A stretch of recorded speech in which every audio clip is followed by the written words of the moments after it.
আমার ব্যক্তিগত মন্তব্য সেটি নিয়ে অনেকেই আপত্তি করেছেন।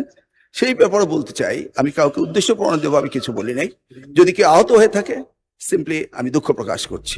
আজকের সংসদ ভবনের দিকে ছাত্ররা আসছে পরীক্ষা পেছানোর দাবিতে, সেই সম্পর্কে তিনি কথা বলেছিলেন। এই ব্যাপারে আমরা অনেক পর্যালোচনা করে দেখেছি। গতকালকে যে ফিজিক্স সেকেন্ড পেপার পরীক্ষা হয়েছে, হিসাব বিজ্ঞান এবং যুক্তিবিদ্যা, এই পরীক্ষার সময় বৃষ্টি ছিল, অনেকে ভিজেছে এবং পরীক্ষা সঠিকভাবে দিতে পারেনি, এই ধরনের কমপ্লেইন এসছে। আমরা যদিও সবসময় পর্যবেক্ষণের মধ্যেই ছিলাম, তারপর শিক্ষার্থীদের দাবি এসছে এই পরীক্ষাটি নিয়ে। ইতিমধ্যে বন্যার কারণে আমরা চিটাং বোর্ডের প্রত্যেকটি জেলার পরীক্ষা বন্ধ করে দিয়েছি এবং আমাদেরকে পুনরায় পরীক্ষা নিতেই হবে।